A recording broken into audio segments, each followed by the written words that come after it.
This is 1480 KRAE Cheyenne. What you are about to hear is a sports talk radio show unlike any other that has ever before been broadcast in the capital city of Cheyenne, Wyoming, USA. This is Cheyenne, Wyoming's Sports Talk Authority. The Wyoming Cowboys, the Denver Broncos, the Colorado Rockies, and the Denver Nuggets. The show is local, it's regional, and yes, the show is national as well. Wyoming Sports Talk Today is on the air.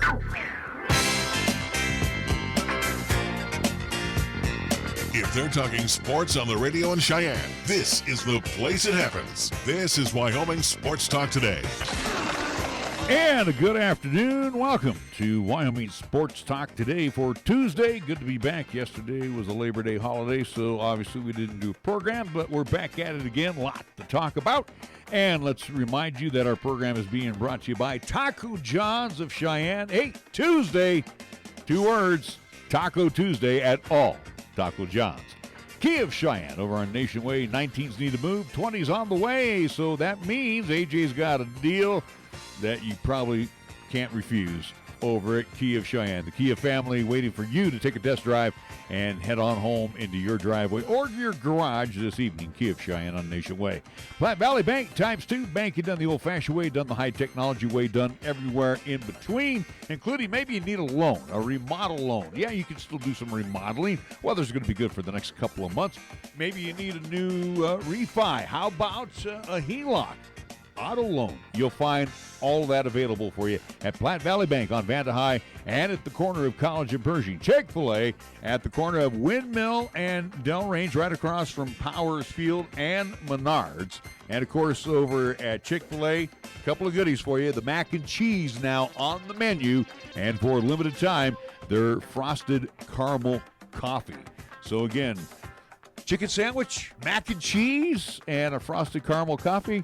Yeah, I think you're going to be good to go over at Chick-fil-A, where they serve up 3 delicious squares Monday through Saturday. Medicap Pharmacy for all your pharmaceutical needs. Check out what Gene has on tap inside, in addition to bringing your doctor's prescription in, or you can use the convenient drive-thru if you're in a hurry. They're directly across from our good friends over at, what's that place? Oh, yeah, Texas Roadhouse right there on Bluegrass Circle. Same location as always for a long, long time. Open Monday through Saturday.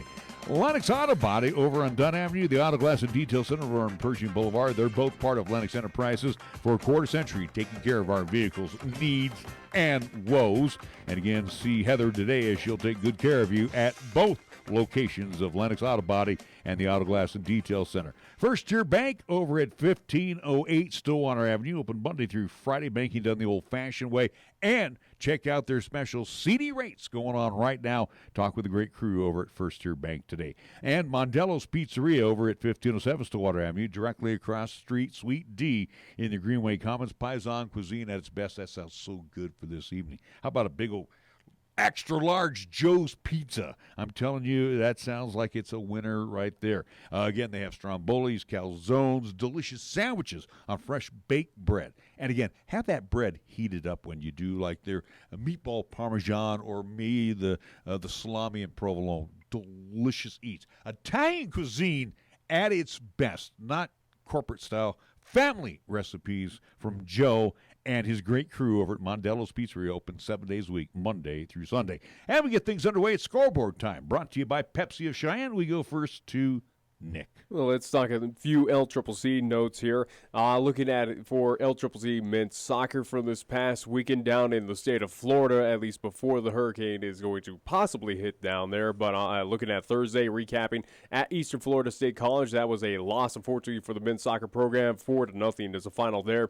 For Broward College, that was going to happen this Saturday in Melbourne, Florida. Unfortunately, that game has been canceled due to it. At least looking at least upcoming for LCCC men's soccer, they will be out in Iowa coming up this weekend. So with that, LCCC men's soccer on the schedule so far, they are 2-1 overall. For LCCC women's soccer, they were in Kansas this past weekend, Saturday and Sunday. First game on Saturday against Lewis and Clark Community College, won that game 3-1. Sunday's contest against Iowa Western Community College happening in Wichita, Kansas. They won that game as well, 3-1. So with that, LCCC women's soccer, they are 3-0-1, and also too updating at least rankings for LCCC women's soccer. They are number 4 ranked in the nation.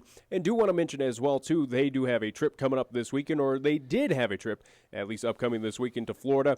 Fortunately, at Eastern Florida and Polk State College, those games have been canceled due to the weather down there in the state of Florida. And LCCC women's volleyball, they were in Arizona at the Dalton Overstreet Invitational. Friday and Saturday, at least 4 games in total. Looking at Friday, Arizona Western College, that was a loss for LCCC, 3-0. How about this for South Mountain Community College? LCCC got that first victory of the season, 3-0 over that team. Saturday's contest against Eastern Arizona College, that was a 3-0 set loss. And also 2 against Snow College, that was a 3-0 set loss. So LCCC on the season, they are 1-7 overall. They do have a game coming up tonight at the RAC, as they will take on Western Nebraska Community College. That is at 7 o'clock tonight. So, again, encourage all to support LCCC women's volleyball, again, at the RAC coming up tonight. I'm done.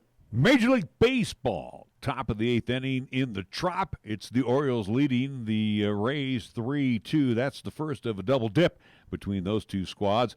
Getting underway while we're still going to be here, the Yankees will entertain the Texas Rangers, and the Phillies and the Reds will hook up around 4:40 at Great American Ballpark. 4:40 is also the start time for Game 2 for that double dip. Matter of fact, they had scheduled that for tomorrow, but with the weather down in Florida, they figured let's get 2 in today in St. Petersburg. 5 o'clock games will have the Mets and the Nationals, Marlins at the Pirates, White Sox at the Indians, Red Sox will host the Twins, Blue Jays, Braves interleague play at SunTrust Park in Cumberland. 5:40 game will have the Astros and the Brewers interleague at Miller Park. Giants and the Cardinals once again at Busch. It will be the M's and the Cubs interleague play at Wrigley Field. Tigers, Royals at Kauffman Stadium in the 6 o'clock hour. 7 o'clock games around 7:40. Diamondbacks at Chase Field entertaining the Padres. Angels and the Swingin' A's in the Oakland Coliseum this evening. And the late contest, 8:10 at Dodger Stadium. It will be the Los Angeles Dodgers hosting the Colorado Rockies. Chichi Gonzalez will get the call for the Rocks, who is 0-6, and he's sporting an 8.07 ERA. I'm thinking to myself, this could be another long, long night for the Rockheads. Our scoreboard brought to you by Pepsi of Cheyenne. I'm Nate. And I'm Kate. And we're not just literal taste buds. We're best buds. And there's nothing that we love more than a cool, crisp, deliciously refreshing Pepsi. Sure, we live inside your mouth. But that doesn't mean we don't enjoy the finer things. Hey, Nate. Pepsi incoming! Here it comes! Tastes so good. Tell me about it. So, amazing. That's what I was thinking. It's like we share the same mouth, Kate. Forever and ever, Nate. Make your taste buds happy and pick up a delicious, refreshing Pepsi. You're listening to Cheyenne's new Sports Talk Authority. This is Wyoming Sports Talk Today on AM 1480 KRAE.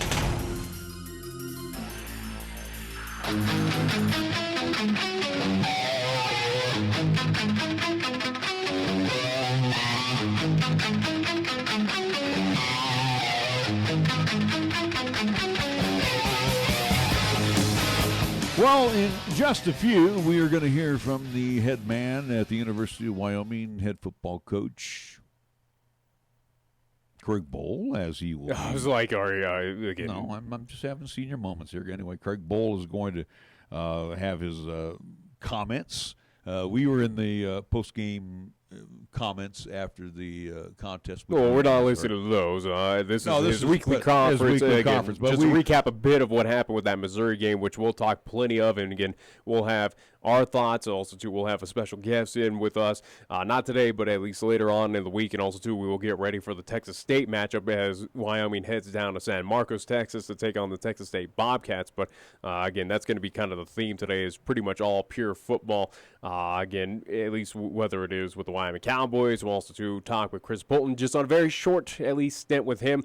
In the 4 o'clock hours, we'll get the recap of, at least talk with him about East versus Campbell County here in town, but also to talk about Class 4A in general of what we saw over this past weekend. All right. All pretty went to Hoyle of what we expected, but again, it's pretty much all football themed coming up at least here on today's show. And do want to remind folks as well, too, as we had Cheyenne East last week at Week 0, we will have Cheyenne Central this week over at Risky Field, as it will be the Central High Indians kicking off things in Week 1 as they'll take on and play host to the Sheridan Bronx. Sheridan Bronx 1-0, Central 0-1. So Central High Indians looking for their first victory of the 2019 campaign. And we might, if we're lucky, I might get to call the game. Instead of having you and our engineer talk on the radio instead of me. So hopefully we'll see how that works out here this upcoming Friday. Again, we handled it on our own, at least me and Chris. Again, we are the basketball broadcast crew. So, again, football-wise, hey, you're kind of the expendable piece out of where, again, I'm in charge of the live stream. Chris is able to at least handle the broadcast or at least do the play-by-play. So, again, other than the at least minor details or at least kind of little hiccups there early on in Week 0. Again, it's Week 0 for all of us here in the state of Wyoming. But other than that, though, the game went smooth, went fine. And again, you could say that for even Chinese of what happened. But again, we'll talk about that in the 4 o'clock All hour. right, let's get into Wyoming Cowboy football. Now, first and foremost, if I run a sports book in Las Vegas, I've got a lot of smiles on my face. I made a pile of money over the weekend because, again, I don't know how many people took the Cowboys in points because the Cowboys traditionally don't beat the spread. And how many takers were on Mizzou? There probably were a lot of takers on that one. Well, again, we were, I think, probably a good amount of people in this state. I'm not sitting here with egg. They were 18-point favorites. I'm not sitting here with egg on my face. I am glad that the Cowboys won. They did it both ways. They did it defensively. They did it, obviously, offensively. But it wasn't crisp. But to Mizzou's credit, they came out and surgically performed two drives. If that Mizzou team showed up for at least quarter 2, 3, and 4, you would have a different story on your hands. It was pretty much of that second quarter was a massive collapse for Mizzou where Wyoming took advantage again, 27-3, I do believe, at least point differential in that quarter alone, leading at least where the Cowboys did have the lead heading into the halftime. Again, what we saw in that first quarter were Cowboys, let's be honest, they looked pathetic. The offense was just as predictable as we've been criticizing it. Mm-hmm. The team, even on the defensive side of things, and that was a theme throughout the entire game. And again, not even with having the lead, and again with the fumbles, the INT that happened in that contest, defense was not crisp. At least in Saturday's game. The main thing that I noticed was more so the tackling. Well, let's stop. Cowboys have an issue tackling. Stop right there. Let's go right to the heart of the matter. Missouri. Let's talk about the Tigers first. They've got problems, and they got it right at the quarterback position. I'm not going to say the Cowboys are perfect either. Wait a minute. Let's start with Mizzou. Kelly Bryant did not impress me. I don't care that he went 31 for 48 and threw for 423 yards. There's a reason why he's not quarterbacking at Clemson. Well, stat-wise, the ironic thing, especially on the offense, is those stats are padded towards the end. Well, you can say what you want. Again, it was more padded in the beginning, but again, for Mizzou, that offense, at least number-wise, they outperformed the Cowboys overall in that game, which is just bizarre to say, but it was just more so the turnover margin that was in favor of the Cowboys, which did not commit one turnover, where Mizzou had just plenty of them, again, with a couple fumbles, again, the INT. So that was kind of the big difference maker. Like I said, in that first quarter, Cowboys, it looked like it was going to be the start of a very long game. It looked like it was going to be a complete rout at that beginning. We were talking, what was it, four or five punts in a row for the Cowboys to finally get things underway. A team that took a while to get their first down of the 2019 season. It was a rough going out of the start, and I think that's where the Cowboys got very fortunate, where Mizzou just had that collapse. Now, you talk about the second quarter. We go back to Craig Bohl, his infamous comments about saying, hey, with this game, the second quarter is going to be at least a good determining factor of what this team's going to be like this year. Mm-hmm. Well, for Cowboy fans, that's phenomenal then of what they did in the second quarter, because how about that? Compared to the first quarter and the complete turnaround in the second quarter. Yeah, they put up 27 in the second quarter. They were phenomenal. It was everything was going well. Well, and again, the defense kicked in on a big fumble recovery, and the fumble recovery going the distance with C.J. Polton for 30 yards.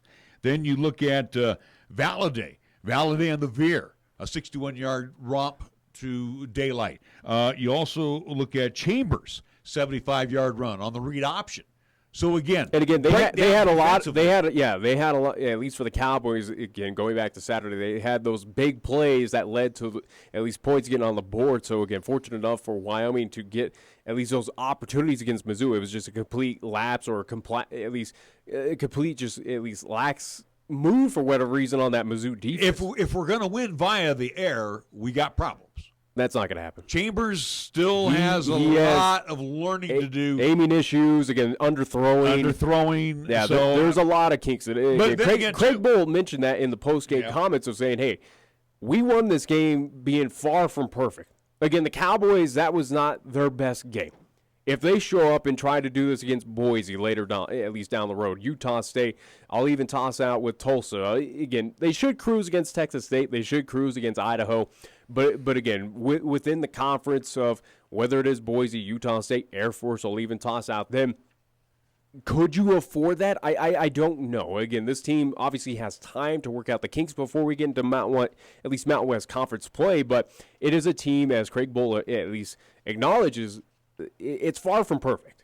It has a lot of issues right now that need to be addressed. And again, it's on both sides of the ball. Whether it is the offensive line that showed it can open up some holes, but it had difficulty.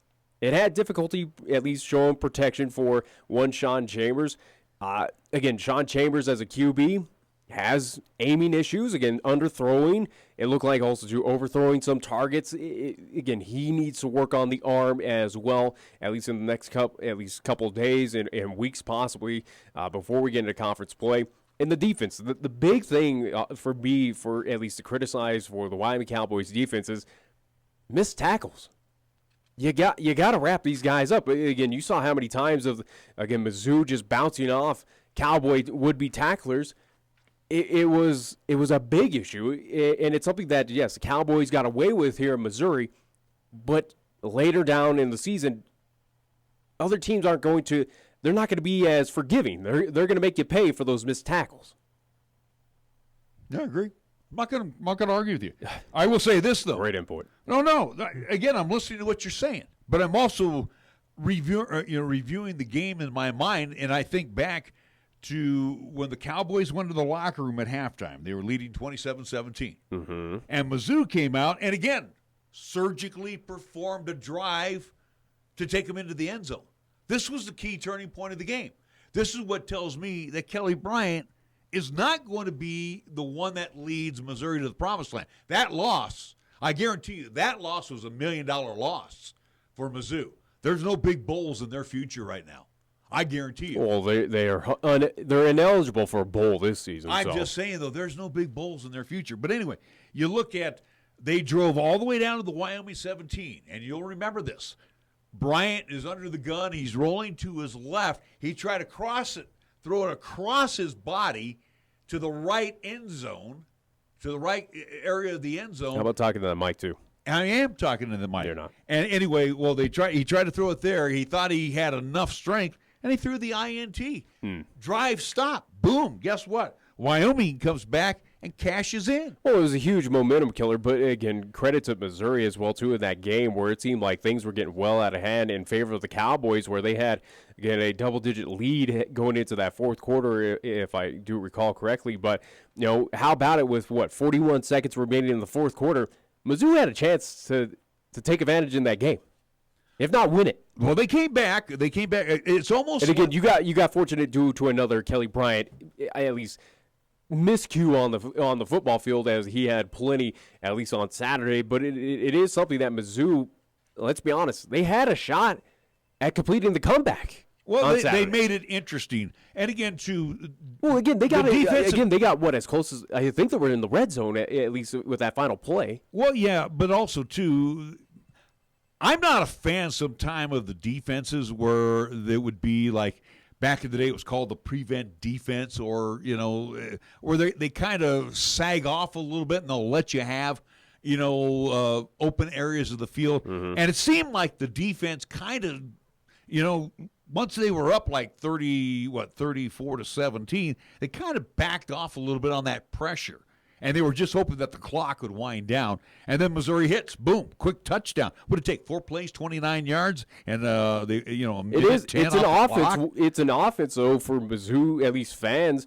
Again, as much as you want to knock Kelly Bryant, and I think it was just more of that just bizarre game for him. Again, I wouldn't read too much into it if I am a Missouri fan of what happened there in Laramie this past Saturday, but it is something where, again, you look at the stats, though, minus the one INT that at least Bryant had a pretty phenomenal game. Again, look at what they were able to do in that fourth quarter. Again, 14-3 was a point advantage for Mizzou, and again, 41 seconds, they were knocking on the door to, if not win that game and complete the unbelievable, and I guess I'll say the unbelievable comeback, because, again, Wyoming had such a large lead heading into that fourth quarter that they just let slip away. Yeah, they were up, 34, correct me if I'm wrong, they were up 37-24, and then, let's see, Mizzou comes down, and, actually, they were up 34-17, and then Mizzou came in with that touchdown to make it 37-24. I think it was a 9-play, 38-yard drive, right? Does that sound – or I'm trying to get my notes here. It didn't take too long for them to score, and then they came back on 3 plays, 75 yards for 42 seconds to cut the deficit from 37-24 to 37-31.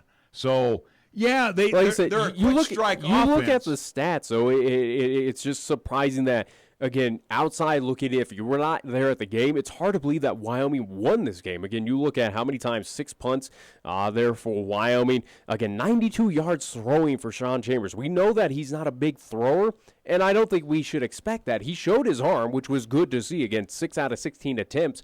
But again, for me, let the guy throw. Show what he's made of. And he did that, again, in Missouri, but we know that he has some work to do. But it is something where you look at what we did, at least for the Cowboys. The only thing that was just a positive was more so the rushing. But, again, that's coming with what this offense is. It's pretty much a ground team. Well, also, too, the foot of Cooper Roth is also important to this team as well, too, where he hit a critical field goal with about 7:01 remaining in the game as he hit that from 20 yards out. But I would not rely on it. Again, as much as Cooper Roth is he is clutch for the Wyoming Cowboys. I think he's money. Get your extra points, and again, for field goals, you can't rely on him. It's kind of going back in the day with, again, to put parallels with the San Francisco 49ers of the early 2000s, where this team relied on Joe Nedney to get, the 3 points on the board because their offense couldn't drive down. They couldn't put the ball in the end zone. The Cowboys, like I said, you got away with it here against Mizzou.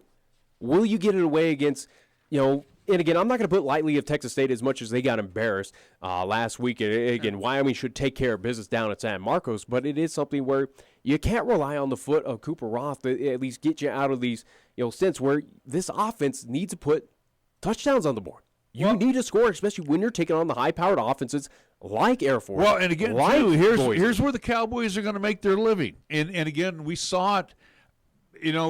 I don't think we're going to see a balanced attack by the Cowboys this year. You're going to see a ground game. You're going to see, I think, without a doubt. And again, too, you got 2 guys on there that can bust through. Chambers is one, especially on the read option, and then again, Valladay. And again, a credit to the left side of the line where both those touchdowns came. Yeah. So, again, Chambers was a 75-yard run. Valladay's was 61 yards. And, again, they rushed for 302 yards. Let's see, total net, because they had 5-yard loss in rushes. So they rushed for 297. But on the passing side, only 92 yards. And again, overall offense, Mizzou took care of it. Again, 423 at least yards passing by Kelly Bryant. Again, 114 on the rushing side. Again, at least total yards, Mizzou dominated on that factor. Again, 2 touchdowns by Kelly Bryant. Yeah, 2 running touchdowns as well, too, by, I do believe, Batty, and also to Roundtree. Roundtree was a phenomenal product for the Tigers. He was a guy that was just bouncing left and right off of would-be, at least, Cowboy tacklers in Saturday's contest. So he's a guy to look at. But, again, he only got 41 yards off of 15 carries. But other than that, though, where it seems like with Mizzou, they kind of keep it as an even, at least, option but on the running it backs. also seemed, too, late in the game that both Beatty as well as Roundtree didn't like getting hit because they kept getting popped. And credit to the defense of the Cowboys. They hit hard. I mean, they hit hard enough to cause fumbles. And again, they're hitting hard, but again, you need that full effort throughout the game. Where again, what I'm talking about with the Cowboys, the issue that I have with them is they are not wrapping up on tackles. They are not completing those tackles. How many times did we see those? At least whether it was running backs or whether it was receivers or hell, even with Kelly Bryant, you saw them have multiple opportunities to bounce off those would-be tacklers and gain a little extra yards. It is something that the Cowboys, again, it is week 1. It is week 1 out of a long 2019 campaign for the Cowboys, but it is something that they need to address and they need to work on before we get into conference. And you know what? And to be real candid, Nick, they get a couple of slough games that they can work on. Yeah, but hopefully they don't get into at least with those. They're not going to get in bad habits because that's not going to happen. Obviously, as Coach said, the post game, he was going. They had a lot of work to do, and they were going to look at a lot of film. Oh yeah, without a doubt. So the thing is with the Cowboys, they beat an SEC team. Congrats. So, I think, again, I think that's probably the biggest win of them all. To not sell it short, though, again, what the Cowboys did, at least on Saturday, taking on this Mizzou team, again, 18-point underdogs against this team. No one believed. I would say I'd say very few believe that the Cowboys could do what they did this Saturday. So we could give credit to the Cowboys and that whole team, again, even the coaching staff all the way up to head coach Craig Bohl, who does now get a $100,000 at least bonus for beating the Mizzou Tigers this past Saturday. So congrats to him. Nice little cash. And I also say congratulations too to the 26,037 that was in attendance because you had that. Unfortunately, not a sellout, but you had that opportunity, and we were talking about it. If the Cowboys did not rally back in the second quarter, there was going to be a lot of exits. Oh yeah, without a doubt. I mean, when those first 2 drives, and again, surgically performed by Missouri. They didn't really have to do much, and they scored. Well, the Cowboys kind of got rid of all of the butterflies in their stomach. They realized that they can play football with Mizzou. Well, you could already tell, again, going back to at least the early exits, potentially for Wyoming fans there in Laramie, you got that stint that, again, fans are a little fed up at this point in time, or at least fed up of the offense of what it is kind of become of just kind of a complete, at least, joke at this point in time. At least going back to 2018, heading into 2019, it's something we've talked plenty about. Again, you look at those first couple of drives for the Cowboys in that first quarter, the Boo Birds got out pretty loud and clear. They got early. Where they were unhappy of why is this team so conservative, so predictable? Again, How many times did we in that first quarter look at each other, and also too, as we sat next to at least founder of 7220 Sports, Cody Tucker, friend of the show. Again, all 3 of us kind of looked at each other and got the plays right every single time. And we went, oh no, here we go again. But here's you go conservative again. Why on a third and long you decide to run up the middle? Why? Do you have that lack of confidence in Sean Chambers' arm? Have you not worked with I failed to believe that Sean Chambers is that inaccurate or, again, has that, issue of throwing the football. I don't think he has the touch. I really don't believe he has the touch.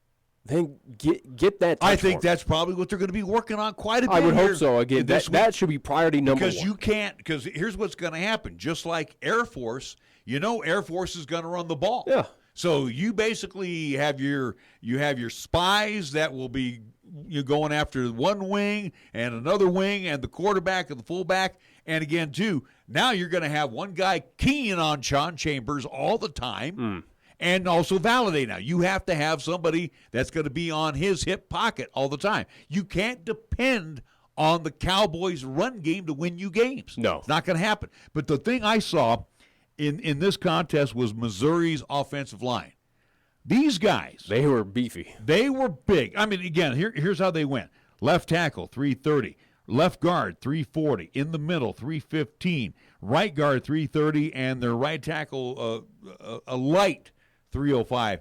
And you could tell these guys were pretty ticked off at their offense. They were ticked off at the specialists.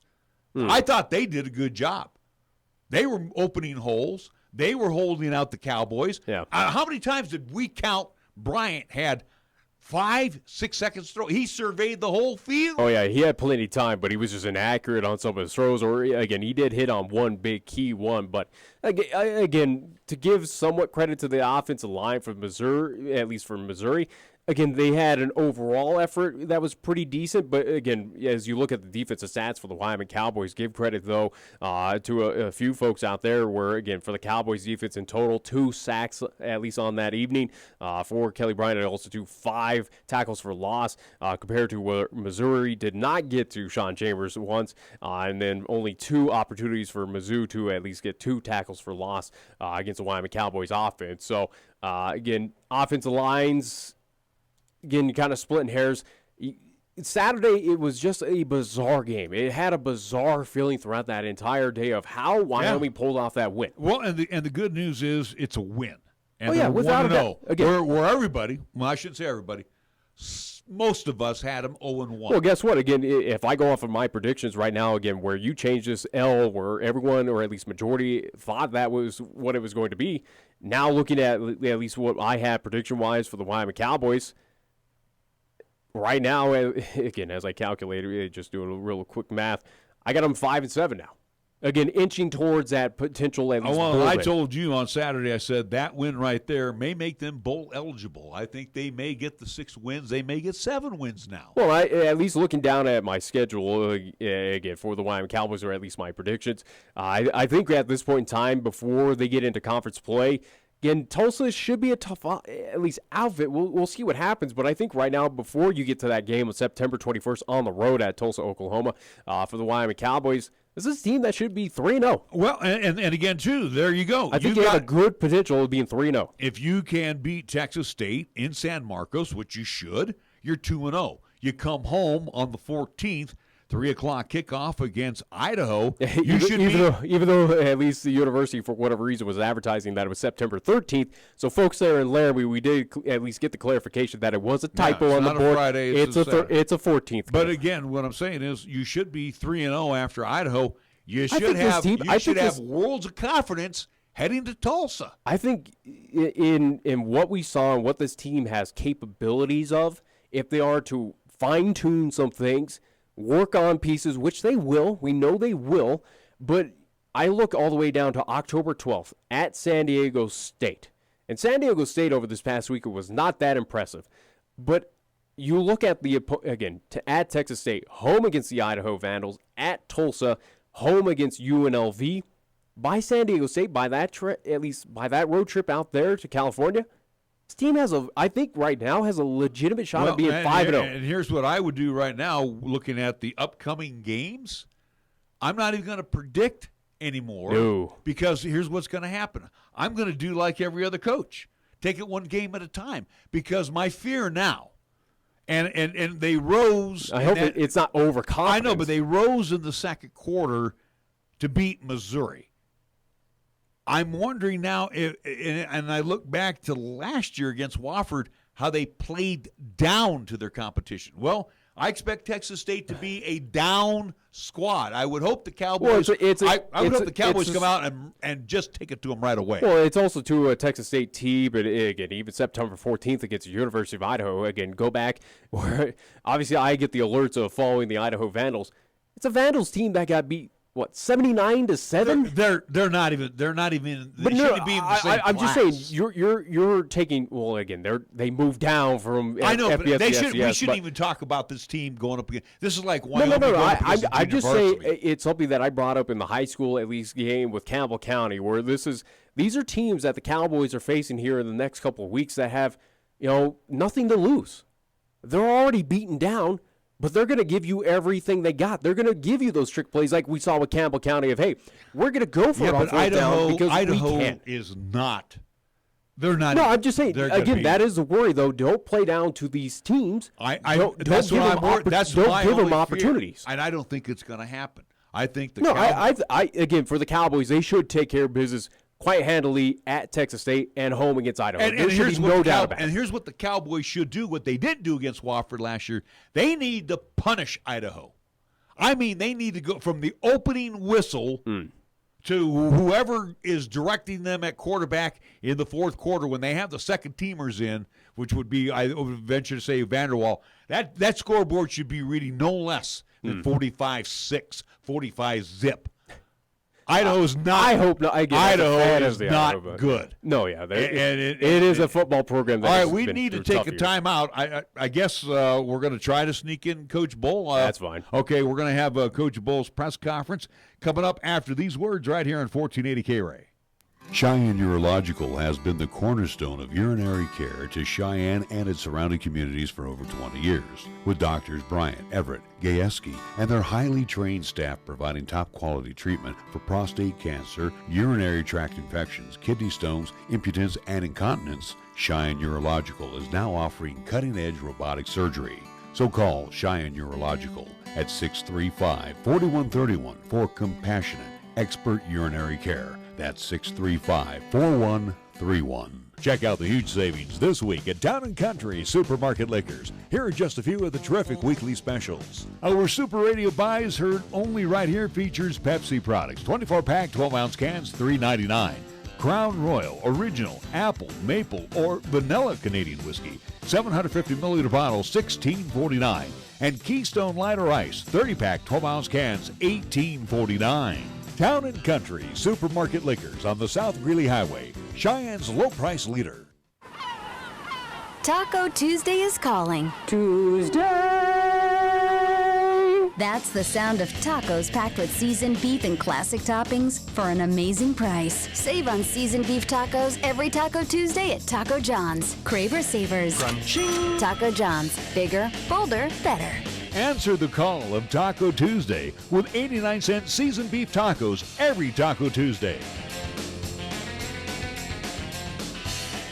The message is simple. Drive sober or get pulled over. If you drink and drive, remember it's illegal and it can cost you your freedom or worse, your life. It's been determined that a blood alcohol content of 0.08% or more can impair you considerably when you are behind the wheel. Financially, it can devastate you if you get arrested. More importantly, it could result in losing a friend or a family member. That price is too high to pay. Call a designated driver after enjoying a night out and get home safe. Paid for by Federal Highway Safety Funds. Let First Education Federal Credit Union help make buying your next car a breeze. At First Education, you get competitive rates and deal with friendly local folks. Be in control by getting pre-approved and know what you have to spend before going to the dealer. Call 432-7400, go to firstedfcu.com, or visit us in person at 120 West Carlson Street with approved credit, membership eligibility required, federally insured by NCUA. Hi, this is Dr. Ruby Zubrod with Brandt Audiology and Tinnitus, reminding you to hear the sounds of nature. Plan your next hunting trip to protect your hearing from the damage that comes from the harmful muzzle blasts by using good hearing protection. Brandt Audiology and Tinnitus can help with basic custom-fit earplugs to devices that can protect your hearing while allowing speech and sound to filter through. Call us at 307-426-4327 to make an appointment today or visit our website at brandtaudiology.com. Capital Lumber is number one in Cheyenne. Are you listening?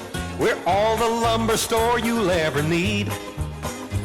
For electrical, plumbing, paint, and tools, lumber and hardware, we're for you. And we're out to earn your business, yes indeed. Capital Lumber is number one today. Are you listening? Capital Lumber's at your service all the way. Capital Lumber Company, serving our area for over 53 years at 1222 Dunn Avenue in Cheyenne. 1480 KRAE is your home for live play-by-play coverage of high school basketball and football. Hi, this is Nick Peretti inviting you to hear all the play-by-play calls of East, Central, and South football and basketball. You'll hear the conference action along with the postseason, and during the basketball season, 1480 KRAE features both boys and girls games. Catch all the exciting calls on AM 1480 KRAE, also streaming the games worldwide on the web at 1480KRAE.com. When you say Mondello Pizzeria, think authentic Italian. When you say Mondello Pizzeria, think made fresh from scratch. When you say Mondello Pizzeria, think great pizza, delicious Philly cheesesteak, superb hot and cold Italian sandwiches, meatballs, sausage and special subs, calzones, crisp salads, and great service. When you say Mondello's Pizzeria, think unmatched Italian taste. Mondello's Pizzeria, 1507 Stillwater Avenue, your only true Italian stop for lunch or dinner. Here's the latest weather forecast on 1480 KRAE. Well, the Y's for today, mostly sunny. Expect a daytime high of 81, partly cloudy for tonight with our low down to 54 degrees. Tomorrow, Wednesday, continued mostly sunny. We're looking for a daytime high of 87 with a chance for showers and afternoon thunder boomers. Wednesday night, partly cloudy, or low down to 57 degrees. And for Thursday, mostly sunny. We're calling for a daytime high of 84 with isolated showers and thunderstorms during the afternoon. When it comes to sports talk in Cheyenne, it's a whole new ballgame. Let's play ball! You're listening to Wyoming Sports Talk today, and it's only here on AM 1480 KRAE. You know, we knew there was going to be a lot of ebb and flows within the game, and so we're real pleased with that. A couple things I'd just like to touch on. One of the things that we impressed upon our football team, our mantra is playing Cowboy tough. And what does that all mean? And I've always said this, that you know, football is a man's game played by men, and it'll bare your soul naked. And, you know, somebody's going to spit the bit out, or you're going to come up victorious, and we did there. And I don't want to make too much of that, but a couple things are starting to emerge that I think embody the type of football team that we want to have. And that's a physical, tough team. And so how that comes about, things that I saw from the game that were so encouraging. I saw our offensive line be able to come off the football and establish the line of scrimmage and maintain blocks. Saw defensive guys that thought we were on point tackling, and not only tackling, but were disruptive when we got to the football. You know, that ball came out, a couple of fumbles. We had an interception, and I know there were a couple other calls out there. And so that's an indication of a physical, tough, explosive defense. So we're encouraged about that. I think, too, anytime you have a quarterback that goes out and stiff arms somebody and then takes off and runs, those are messages that's – when you have a quarterback that does that, that's a message to your entire football team. Those guys that are down in the trenches, when they see your quarterback do that, that's the type of football team that we want. And I believe that's the type of football team the state of Wyoming embraces. And so we need to capitalize on that and continue moving with that. But that mantra of Cowboy tough, I believe, is starting to unveil. And so a really big win. I think that win started many years ago by a commitment by our administration, Tom Berman's vision on elevating Cowboy football. And that came about by a lot of people. Certainly, you know, our state government understood the importance of athletics and the university. And so with the Cowboy match, you know, those funds came about a couple years ago. And so you saw what began to play out. Now, I said that began. This is a starting point. And I mentioned to Tom, I said, one of these days you're going to see us play and win a big game. And it's not because we got a quarterback that runs sideways and can throw a football in the back of the end zone on a rope and is a first-round draft choice. One of these days you're going to look down and go, we're just better than the other team. And we saw elements of that Saturday night. For me, I saw elements that we were not out of place, that we didn't look athletically out of place. They had players that made plays, and we did too. And so that's encouraging. I can also tell you this, there's a lot of work that needs to be done. As we went through and gleaned through a lot of the things in the tape, we've got a high ceiling, but we got to get to that ceiling, we've got to have a lot of improvement. And typically teams improve the most between the first game and the second game if they embrace what the coaches are talking about, and you have a coaching staff that season is on point and is able to point out all the positive things, but also not graze over where we have to improve to accomplish what we need to improve. And so it's going to be a big, big point of emphasis today and throughout the week. We have got to improve, and I believe we have a hungry football team. We have a competitive football team, but we still have an inexperienced football team that has got to recognize that for us to win more games, that we have got to improve. And so that's going to be a big, big point of emphasis today and throughout this week. And so we're encouraged with the start, but that's a start. However, I think there's certain games that really help elevate a program nationally. I've always said this, perception becomes reality nationally. How people view things. You can drive down some places over by Torrington and you're on the highway, and I always say this, there's a big herd of cattle over there in a feedlot and the wind's blowing this way, it looks like $1 million. Wind's blowing the other way, it smells like.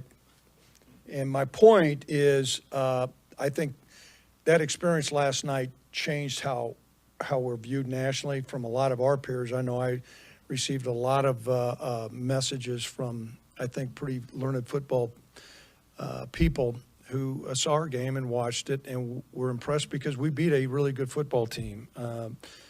As I said, that Coach Odom's doing a great job. They have good players. They're in a good league. And I think that, the future is bright for them, but I also think the future is bright for us. Now, moving on to Texas State. They came up against a really tough opponent in Texas A&M on a Thursday night, and I can tell you Kyle Field is probably one of the most impressive college football venues in the country. I don't know if there's more of a rabid fan base. It's loud.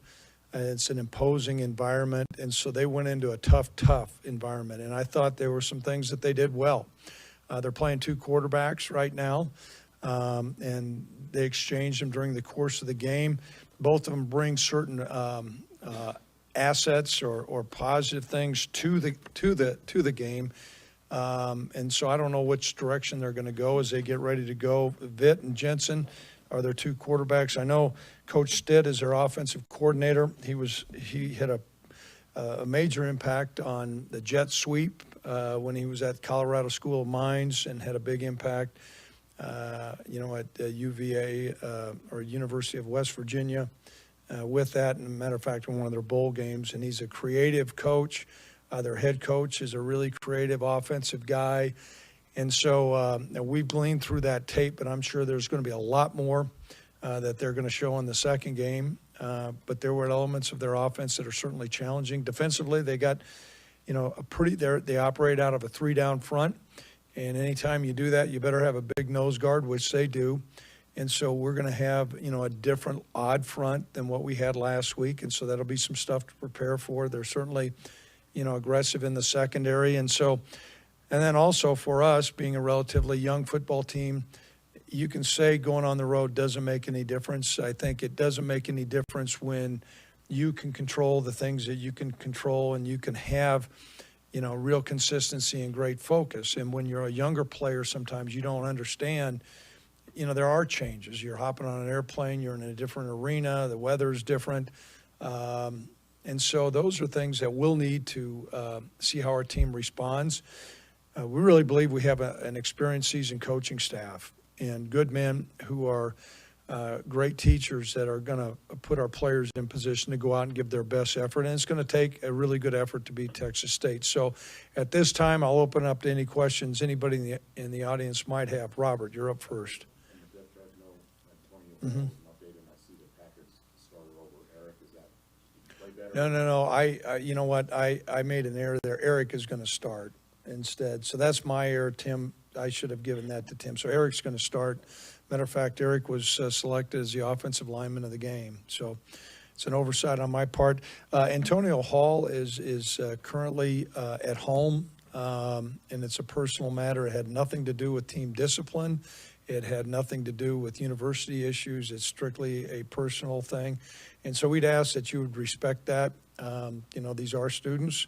And so I'm not going to comment any more than that, but that's where those things lie. But I would ask that you trust me when I made that statement, that it encompasses exactly that it's strictly a personal issue, Frank. Yes, he's back in California right now. Mm-hmm. So other questions? Yes, Davis. You mentioned this still being a relatively young team, and after a win like Missouri, I'm sure they're going to hear all week about how great they are. Do you worry about complacency or this lingering into the next game? That's always a concern, but that's why we got coach on our shirt.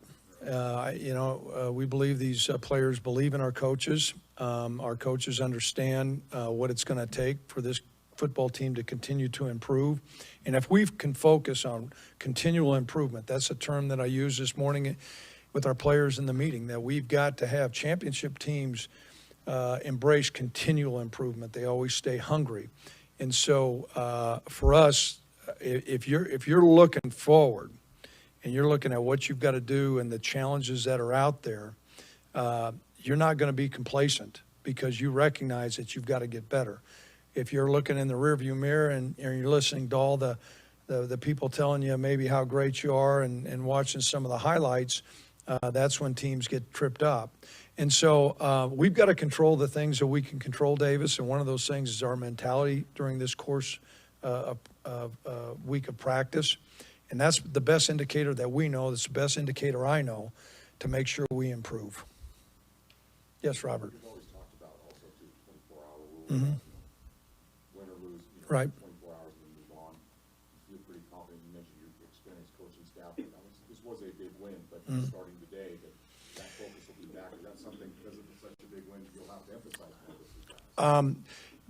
I can tell you my initial gut feeling is we're going to be on task. The proof's going to be in the pudding on how we practice. I'm not saying every time your outcome in the game is going to be reflective of the body of work that you've done during the course of that week. Sometimes you have a great week of practice and you don't perform well, or other times you haven't practiced well but you perform well. I would say that's very much in the minority of the big pie. Typically, if you go out and you prepare and coaches are on point and these players embrace what the coaches are saying and take their lead, and I think we have good leadership, then you're going to go out and you're usually going to play well. And so we know we've got a big challenge. I know the last time the Cowboys went down to Texas State, we came up on the short end of the stick. And everything we got to get to 1-0. We got to get to 1-0. Everything we're doing right now is get to 1-0, and we got the Bobcats in the in our scope. Other questions? Yes, Davis. When you looked at the film, what were some of those things that you feel like you got to have to improve on? Well, first of all, I think we need to improve our pass rush, and that was a concern. Quarterback had too much time. Certainly, his legs, posed some problems for us, but some of our zones got skewed. But we've got to rush the passer better. I think at times we were undisciplined in our back seven, to where we voided some areas. Sometimes they exposed that, and other times they didn't. But that became really apparent. If you look at our completion percentage, Sean's got to throw the ball better, and he can throw the ball better. And so those are going to be some things that we have to look at. And then the other thing, I think, we're really proud that we went out and they jumped out on a 14-0 lead, and our guys stayed with the game plan. But that next phase, when we really had a chance to close the door on them, we didn't do that. We had a chance to close that game out to where a throw in the back of the end zone would not have made any difference. I'm sure our administration likes it because we probably kept everybody in the stands longer and had better concessions and made it more exciting. Our man Harkins and I had another fun time at the end. But those are things that we've got to improve on. Within the kicking game, I thought we were pretty solid, but they had a big punt return against us. And so those are things that we've got to clean up. And we believe our players are mature enough that they're going to look at that tape and go, yeah, coach is being honest here. I've got to get better at those things. Yes. Coach, you talked about defensively improving the pass rush. Now you can prepare for two different quarterbacks. How difficult will that be this week? What you have seen? Well, their quarterbacks, I don't know, are drastically different. It's not like you got an option style guy and a drop back guy. So from that standpoint, now their schemes, I know typically you integrate more of your offensive playbook between your first game and your second game, and so we spent time during fall camp working on Texas State, and I'm sure they spent some time working on us. So there'll be a couple things that we'll have to adjust to, and there'll be a couple things that I'm in hopes that they adjust to us. But we've got to stick to our knit and do the things that we do well.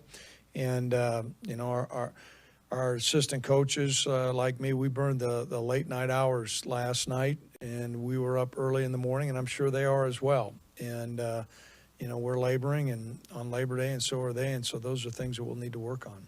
Yes, in the back. After watching the tape, was the offensive line as impressive to you as it was to everybody else? Well, a couple things I think happen. Certainly, we have more playmakers, and so when a run pops, that makes a big difference, and that's where those yardage numbers came up. And I do believe that Missouri has some guys that can run on the back end. It wasn't like they're guys that are marginal. They have some guys, so we have more explosiveness. But it became really apparent to me in the middle of the first quarter when I saw, and I mentioned this, when I saw us establish the line and get some movement. It wasn't like there were gaping holes, but it wasn't like we were just getting stoned. And you saw a surge. And, that's a credit to our strength and conditioning staff. I think it's a credit to our players. They bought into Coach Miller and what's been going on there. And the other thing is we were on point. Very few MAs, very few missed assignments blocking. They were man on man, body on body. They had a low pad level. They kept their feet moving, all those fundamental things. So the things that you look at in an opening game, are you blocking? Are you sustaining blocks? Are you tackling? Are you taking care of the football? Are you not doing, tons of stupid things? And I think that, that was an impressive factor. That was the first thing that became apparent to me. And you'd hope that was going to come into play, but until you get out there against a quality opponent, you don't know. Yes. You said the quarterbacks, they're not so different as opposed to one guy's an option, one guy's the drop back guy. Did you still notice any difference in the scheme that they run when they No, we really didn't during the course of the game. We pay attention to all that. There was not a major departure. All of a sudden, they're going from spread to where now all of a sudden they're running belly G option or something like that. Some teams will have two way different quarterbacks. I think they have two quarterbacks that are really competing. And, we've got a quarterback. Tyler is a really capable player. And so we're kind of in the same boat. Yes, Robert. I know you didn't play a lot of interior defensive linemen in the first game and, not a ton of defensive ends. Is that just where depth isn't just about continue to get those guys better? Could that improve? We're still thin. The game, we had to ride some of those guys, though. Our defensive ends, between Josiah and Garrett, they played a lot.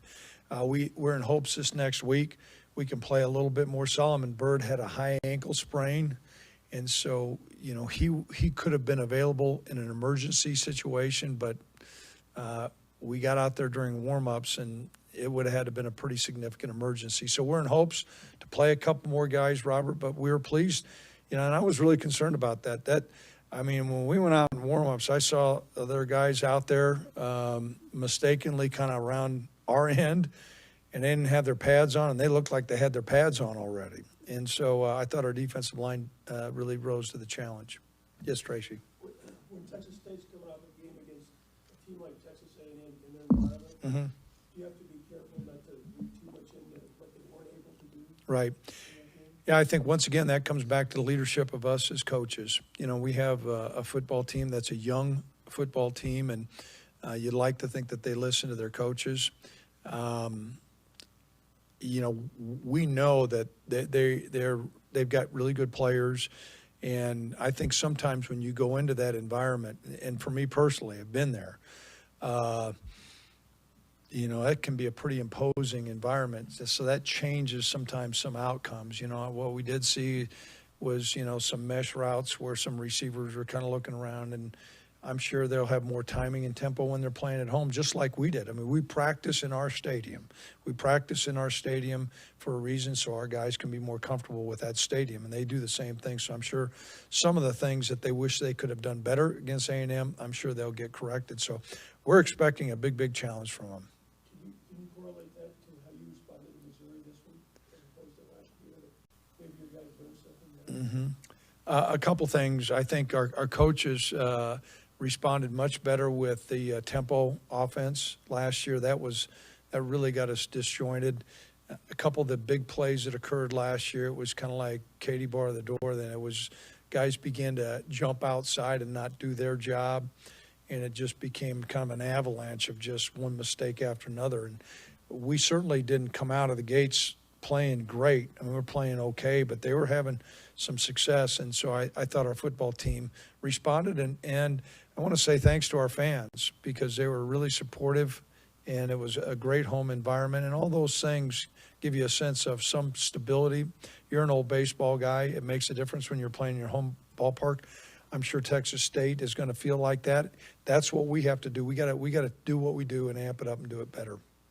Yep. You talked about the tackling and how nice it was to see. Can you just talk about Elijah's performance? Mm-hmm. And the conference player of the week on defense at 17 tackles. Yeah. He seems very sure-handed. And do you like what you're seeing? Yeah, you know what? He's that's his strong suit. He is a really good tackler, and he played quite a bit last year. You know, a lot of people may not recognize that. He played a lot. He tackled well. I also thought Rome tackled well.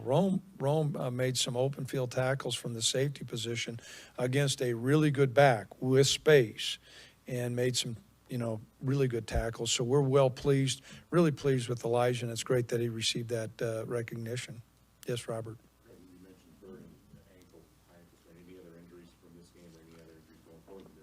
No, you know what? There's some bumps and bruises, but when we met with the sports medicine staff yesterday morning, everybody was cleared. So there, and that's one of the things you always wonder going through a first game. I know last year, I don't know if we had somebody injured against New Mexico State, maybe, but that began to be a problem for us. So I think we're going to go into this game pretty doggone healthy. Yes. You did have some guys cramp up. Any about going to the heat of Texas this week? Yeah, very much concerned. I think that we underestimated our readiness from that standpoint, our hydration level. Some of the guys who did cramp, like Tyler Hall, has a history of that.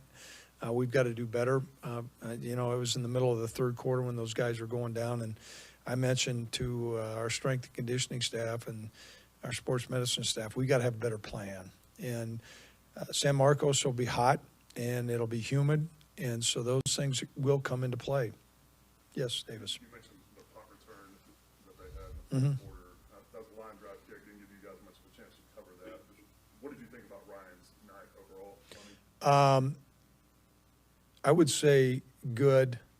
What I was really pleased with Davis was he knew that punt. Now, the coverage could have been better, but it put our coverage team in a really bad situation. And he responded. I think the next one we pinned him down about the 4, so I thought he had a good start, and the numbers bear it out. But we've got to eliminate that part. Now, Cooper was on point all night long, but we got to get our punting game better. Yes, Robert.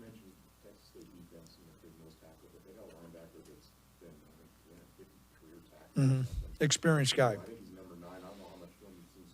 I've watched a lot of tape. What are your thoughts of him? What makes him effective? Well, he's a seasoned player, and they do a lot of good things to make sure that he's free, and he's got really good instincts, and he's a good tackler. And so when you add that up, he understands the scheme. He's an experienced player.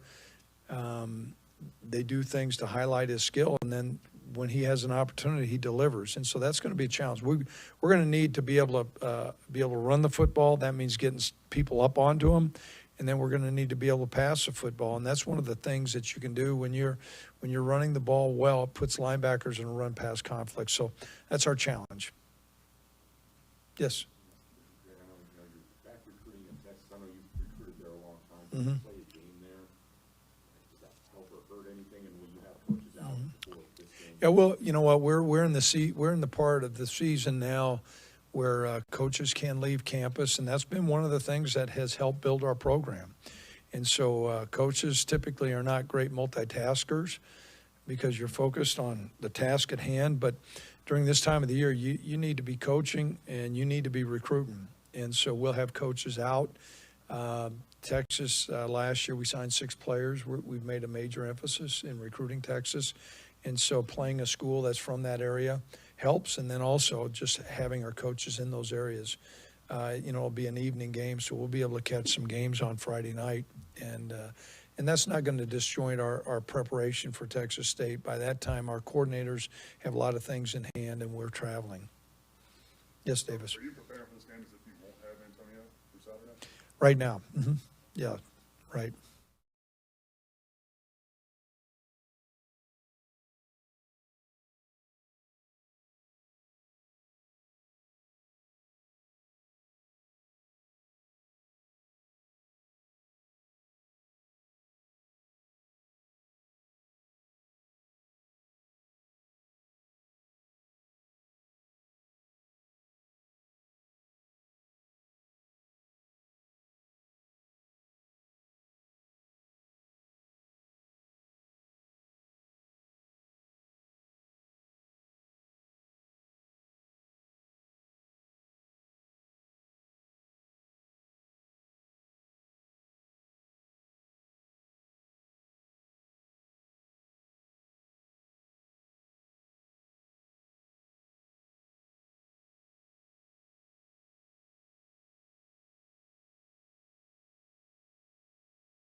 To help sync up your world.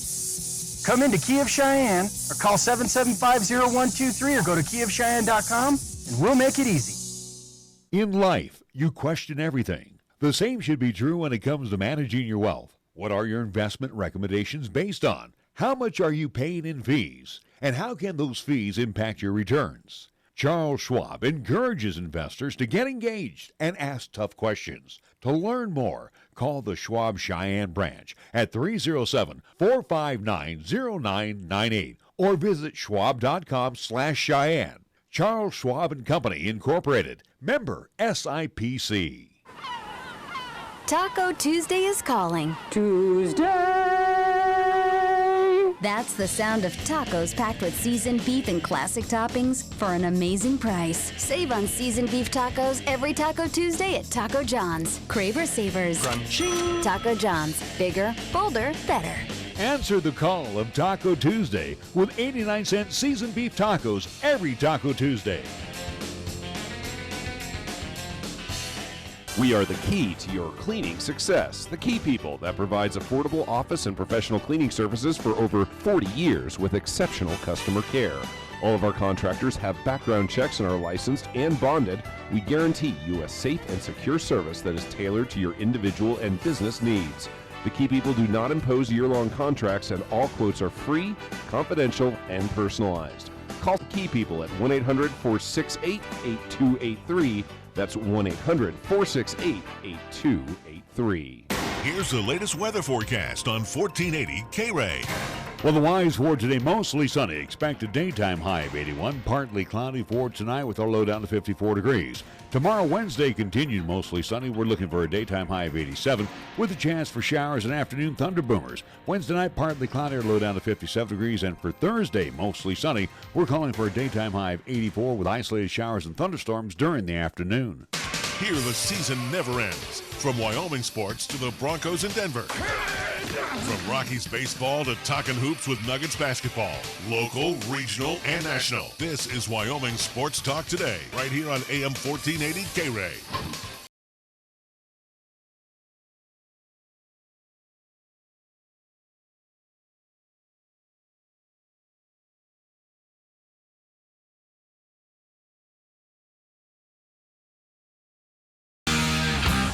Welcome back to Wyoming Sports Talk Today. Are we, do you want me to go ahead and go through the sponsor list here? What do you want me to do? Well, we are awaiting at least. Well, he's on the clock right now. Maybe we should go through hour number 2 and get things. Well, he doesn't have a whole lot of time, so we can divulge. Again, you kind of control this station, so at this point in time, so you might want to make that choice of what we do again. At least we are waiting. At least Chris Polton, again, our 1480 KRAE High School sports at least broadcaster, again, as we're going to recap or at least talk about here in hour number 2, at least as we did collegiate football. We're looking to do a little bit of high school football here in the, at least state of Wyoming, especially Class 4A, what happened this past Friday. But again, this is kind of the time frame of when he was supposed to be calling in, and if not, we could certainly make that choice where we would just kind of scoot him on out. Hit it. All right. Hit the music. What you are about to hear is a sports talk radio show unlike any other that has ever before been broadcast in the capital city of Cheyenne, Wyoming, USA. This is Cheyenne, Wyoming's Sports Talk Authority. The Wyoming Cowboys, the Denver Broncos, the Colorado Rockies, and the Denver Nuggets. The show is local, it's regional, and yes, the show is national as well. Wyoming Sports Talk Today is on the air.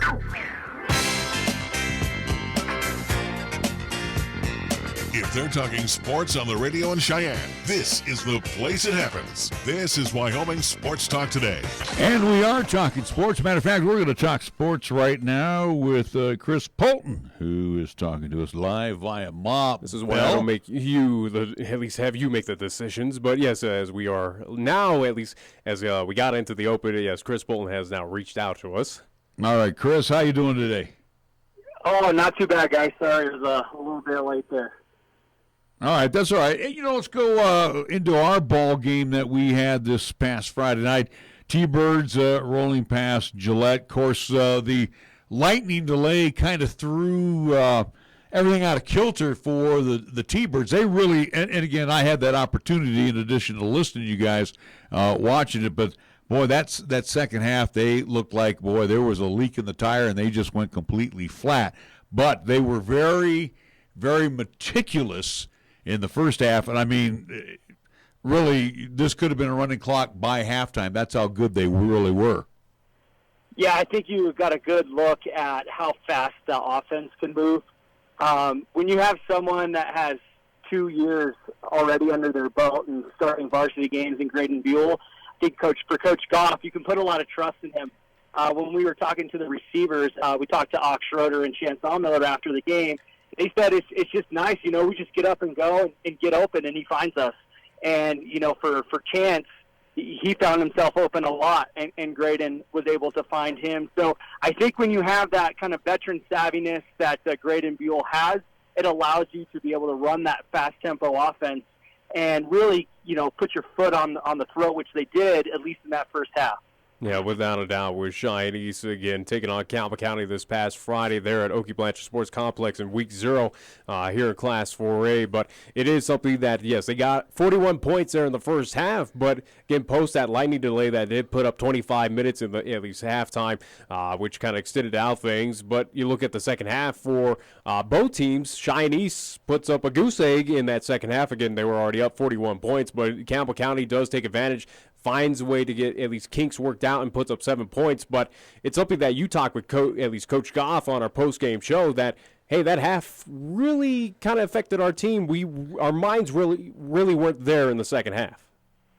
Yeah, I think the best way to put it is complacency. I think they got really complacent in that second half, which I guess when you're looking at, you know, kids that are 16 to 18 years old, there's a long break. You know, that could be asking a lot from them, but this is a team that has state championship aspirations, and I'm sure, you know, all this week they're going to be talking about playing four quarters, because even Coach Goff said between all the penalties and the way they played the second half, most teams are going to make you pay for that. They're just lucky enough that they got out to such a big lead that Campbell County wasn't able to come back from it. You know, Chris, it kind of reminded me the old I guess the sportsmanship. And again, Chad Goff is a class act. I mean, he doesn't try to purposely run up the score and then punish you after the score is run up. He's kind of like you get up by 10 runs, you know, then it's station to station, basically, you know, the old baseball adage. But that's what I saw, too, with Coach Goff, is that not so much that the offense changed, but it was like, okay, guys, we don't need to, you know, drill it down their throats. it definitely looked like that towards in the fourth quarter. A lot they were kind of more going to the run. But at first possession, Graydon Bohl threw an interception on a 50-50 ball. So it looked like in that first half, you can see Coach Goff wanting to stick with the same, status quo of just going out there and putting pressure and getting the ball down the field. But, yeah, I mean, I think after that first possession with the interception, you can just see that there wasn't the same sense of urgency on offense. I think Graydon only really threw the ball down the field maybe one or two more times. Everything else was either bubble screens or quick hitches, and then obviously the giving it to Anderson between the tackles. But, sometimes it's tough. It's really tough when you're Coach Goff and your team gets out to that big lead because you want your guys to get used to playing four quarters from the get-go. And, for him, I'm sure he was contemplating bringing in his second offense. On defense, I saw subs come in and out, and maybe that's why Campbell County was able to have a little bit more success. But for the most part, his starters were in there, and I think as a coach in week 0, you need your guys to get used to playing four quarters because when you go up against Kelly Walsh, Natrona, Thunder Basin, and Sheridan, you have to play four quarters. Yeah, without a doubt, but also, too, something, you'll at least agree with me on this point, Chris, of what we saw this past Friday there at Okie Blanchard Sports Complex, and I apologize for the rustling across the way, but at least the issue, and again, whether it is week 0, but it is something that Chad Goff kind of at least alludes to in every year that he's taken over as the head man at Cheyenne East, is that he wants no penalties. He wants this team to play as clean as football as they can. It doesn't matter what week it is. It is from the get-go all the way to the playoffs. Cheyenne should not be committing penalties. But what we saw in that contest against Campbell County, as you're alluding of, they can't afford it against Kelly Walsh, against Natrona County, Sheridan, Thunder Basin, whoever it is in Class 4A. The penalties, they mounted very quickly for Cheyenne East in Friday's game. Yeah, they did. All of them were holding calls, too. So what that tells me is, again, remember, they have a pretty inexperienced front line on offense when it comes to varsity experience. So I don't know if maybe that had something to do with it, where they just weren't moving their feet quite as much and got caught reaching for guys. But they just have to, like you said, Nick, they have to limit that. You can't be in 1st and 20s, 1st and 15s, 3rd and longs. You can't do that against good defenses that they'll see from here on out as well because they'll pay. You're going to have guys that are going to be able to bring 4 at you, and they're going to get pressure on you. Campbell County had to bring multiple people in order to get pressure on Bohl in that second half. Well, who's to say Natrona can't send 4 people and get pressure back there because they can pin their ears back knowing that you're going to pass when you are 1st and long, 2nd and long, 3rd and long, and so on. Without a doubt. Now, at least something I want to ask you, Chris, of what we saw this past weekend there at Cheyenne East. Is this Thunderbirds team pretty much complete in your eyes? Do they need to fine-tune, or are there any, at least emergency areas, whether it's on defense or offense, that they need to clean up? Or is this a team that's pretty much fine-tuned and just needs to correct minor details on their route to at least get into the postseason? Skills players-wise, I think they're probably one of the best teams in the state. Their skills players, they're deep at the skills positions. Where I still have my questions is in the trenches. I don't know if they were tested enough against Campbell County in the trenches. I thought the offensive line did a great job opening holes up for Christian Anderson. I thought for the most part the front 7 for East on defense did a great job in bottling VJ Pitter, minus that one drive where the backup quarterback came in and was able to drive his team down the field. But I'm going to hold on to a little bit of any type of critique until I see them play a team that has a little bit more beef up front and has a little bit more skill up front, which I think they should be able to see this weekend against Kelly Walsh. Well, remember, 3 out of the 5 on the offensive line are juniors, and the 2 seniors did not have a wealth of playing experience last year. So relatively up front, Graydon Bohl has a rookie offensive line, like you said, that did open up holes for Christian Anderson. But again, they made those rookie mistakes of the holds and what have you. That's stuff that they can't have happening by about week 3, week 4. This team has to, this offensive line, this O-line, they're going to have to gel together and have to do it real fast. They will, and I think a lot of the success that we saw Bohl have was the fact that Anderson was able to open it up. I know one, if maybe not both, two of the touchdown passes to Allmiller, they came off the play action. So if your front line can't get a good push and get a good push for Anderson or any running back that they have in there, then that hurts the play. That hurts the play action game if they can't do that early. And that's a part of the aspect of this offense that is able to move fast and create the big plays. It's because they can use the play action and defenses will bite on it. Success in the run game. Excited to see what this young group can do moving forward. But I think if you look at just the first week in the other three Cheyenne schools, I think you have to say East definitely is the best team within Cheyenne, and maybe, if not already, has proven they're probably one of the top 3 teams in the state in Class 4A as well. Well, Chris, we want to thank you for joining us. I know you were on a very short leash with us here this afternoon. Appreciate it. We will hopefully catch up with you Friday at Risky Field with Central and the Sheridan Broncs. That could be a long night for the Indians as they play host to one of the perennial powerhouses here in Class 4A. Looking forward to it, guys. We'll see you Friday night. All right, Chris Polton joined us here on 1480 KRAE. Before we go to the break, let's real quick here, since we potted down the music, want to thank all our fine sponsors. We'll give them their due right now. Their plugs, Mondello's Pizzeria at 1507 Stillwater Avenue, Suite D in the Greenway Commons. Paisan cuisine at its best, not corporate, family recipes over at Joe's Place. First Year Bank directly across the street, 1508 Stillwater Avenue, open Monday through Friday. Lennox Auto Body, the Auto and Truck Repair Center over on Dunn Avenue. The Auto Glass and Detail Center could be found on Pershing Boulevard. Medicap Pharmacy for all your pharmaceutical needs. Same location as always, Bluegrass Circle, next door to Texas Roadhouse. Chick-fil-A at the corner of Windmill and Del Range, directly across from Powers Field and Menards. Again, featured goodies for you. Their mac and cheese now on the menu. Also, for a limited time, their frosted caramel coffee. Platte Valley Bank ×2, the original location on Vanda High. The east side location can be found at the corner of College and Pershing. We want to thank Key of Cheyenne over on Nation Way. Taco John's, where it's very simple for today at all Taco John's location. Taco Tuesday. And Pepsi of Cheyenne, which brings us our scoreboard. Before we go to break, let's go to Nick quickly in our scoreboard. For LCCC, a quick recap from this past weekend for men's and women's soccer and also to women's volleyball. Men's soccer down in the state of Florida got a game underway on Thursday at Eastern Florida State College, where they unfortunately lost that game 4-0. Saturday's contest in Melbourne, Florida against Broward College has been canceled, again, due to the impending, at least, hurricane. So with that being said, men's soccer, they are 2-1 on the season. For LCCC women's soccer, they were in Wichita, Kansas this past weekend, taking on Lewis and Clark Community College on Saturday, where they won that game 3-1.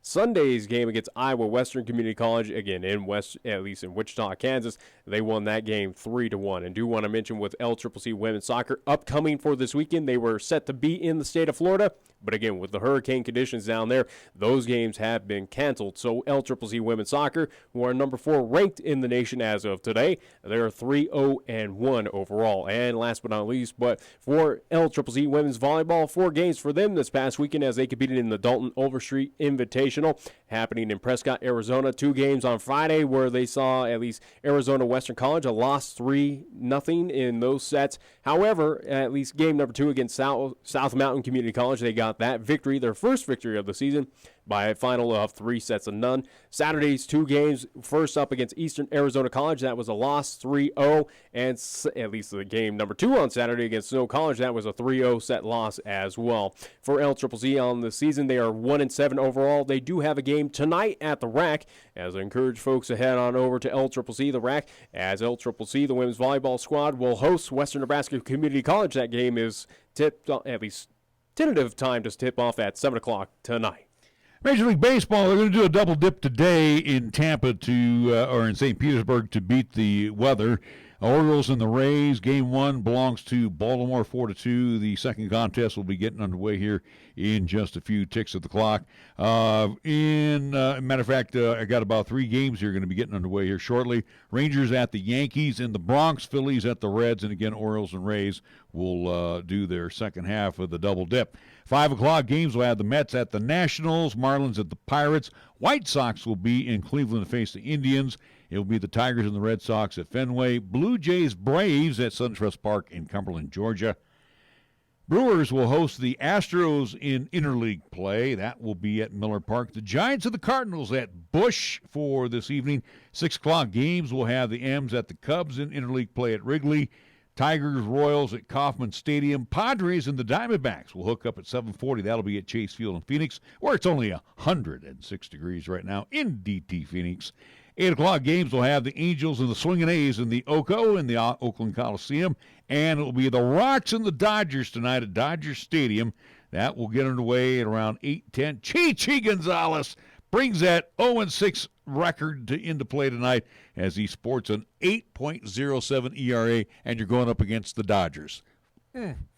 Yeah, I don't expect it to go down any time soon. Our scoreboard brought to you by Pepsi of Cheyenne. At Mountain Dew, we say here's to the doers. The people who know you gotta do what you gotta do. Who do it big. Then do it bigger. Who don't just watch. So if there's something you want to do, here's a little advice. Grab yourself an ice-cold Mountain Dew. And get to it. That's right. Get going. Get started. Stand up. Jump up. Grab hold of it. Throw down on it. Run with it. Now. Right now. Not tomorrow. Not next week. Next month. Next year. Work it out. Grind it out. Get stoked. Get passionate. And do it. Do it till it hurts. Do it till you can't. Do it till you've done it. And most of all, don't ask how other people do it. Don't ask how you should do it. Don't ask if it can be done. Don't ask if it's ever been done. Because there are those who don't. And those who do. At Mountain Dew, we say, let's do. Let's do. Let's do. Let's do. Do the do. 10 years ago, the Department of Defense selected High West Energy to provide electricity on F.E. Warren Air Force Base. For a decade, we have been proud to work hand in hand with the Air Force leadership to ensure we provide the base with the affordable, reliable power it needs to be an economic driver for the region and serve a vital national security interest for this country. High West Energy, the best choice, the local choice, the right choice for you. You love the Lennox difference, from collision repair to minor nicks and dents. Certified quality you can trust. Nobody cares about your car more than us. Lennox Auto Body, we do what we say. We fix it right and get you on your way. No shortcuts, no compromise. Lennox Auto Body. No shortcuts, no compromise. Lennox Auto Body at 1020 Dunn Avenue and the Detail Center at 617 East Pershing Boulevard, Cheyenne. Hop into the KRAE Time Machine each Monday through Thursday for the golden age of radio, featuring famous radio classics such as Jack Armstrong and Suspense Theater, along with pioneers in the entertainment industry like Bob Hope and Abbott and Costello, along with many other performers who've captured our ears many, many years ago. Join us for the golden age of radio Monday through Thursday, 8 until 10 p.m. on 1480 KRAE, also 101.1 FM, and you can also stream all of our programming on 1480krae.com.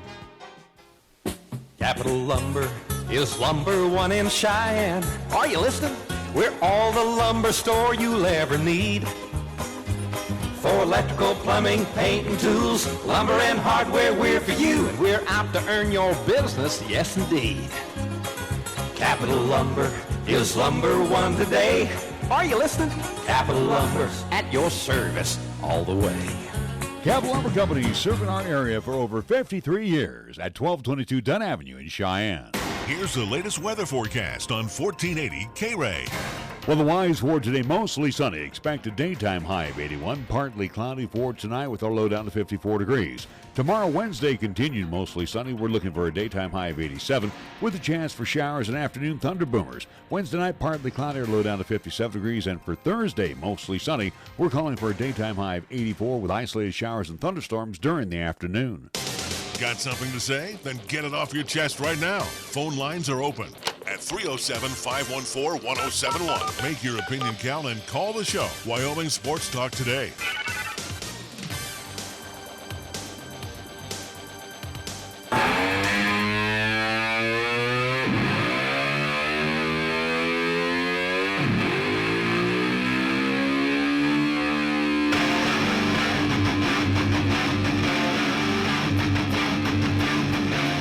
We're back on Wyoming Sports Talk today. It is not a Monday. It is a Tuesday, and we are glad to be part of your day. A lot of football to talk about. Of course, the NFL gets underway this weekend. Now, let me ask you this question, Nick. Again, we had high school kickoff week 0.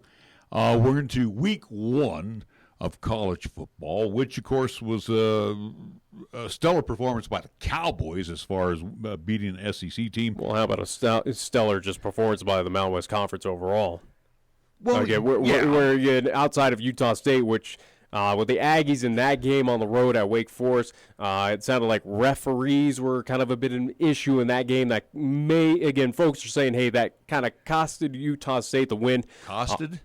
Cost. Well, either way, who cares? Again, you're over here slamming tables and whatnot. No, so we're I'm not. But, I'm busy working. Again, it's something that Mountain West taking 4 out of 5 of the Power 5 conferences, again, showcasing off their talents. But, again, don't know what you're kind of alluding to of.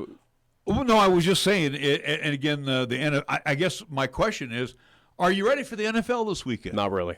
And it starts, Thursday?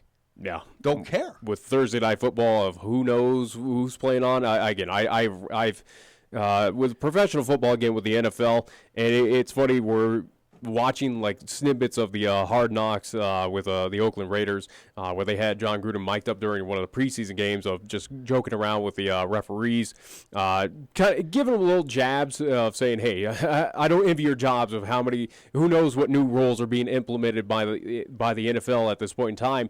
Kind of giving jabs at that, and again, the referees chuckling at John Gruden, not at least having any issues with that, but it is something that the NFL has kind of, at this point in time of football, whether it's high school, obviously we have a big devotion with high school football here, especially here in the Cap City of what we do for South, East, and Central. Again, our busy schedule, at least as we get into the thick of it. Again, looking over to Laramie with the Wyoming Cowboys, being invested with over there. But again, professional, again, I'll follow with the 49ers. Oh, I'm all in on the Niners. I'm curious to see what's going to happen with this team as everyone, it seems like more and more folks are getting on the 49ers bandwagon now, the NFC West. And we'll see how good they are. They got to go to Raymond James Stadium, got to take on Tampa Bay. Do. Yeah, but they got to win on the road. Well, they don't do that. Will that game happen? We'll see what happens again with the hurricane conditions, as a lot of events have been at least canceled or going to be moved outside of the state of Florida. So we'll see what happens if that game even gets underway or where it will even be played at, if at all. But again, for the NFL, no, I've completely checked out, or at least I'm not excited for it. I'm not pumped for it. Right. It is. See, like it's here. Thursday night would be the old black and blue division with Green Bay and Chicago. I care. I'm not even into it. Monday's matchup, Denver and Oakland. That's next Monday.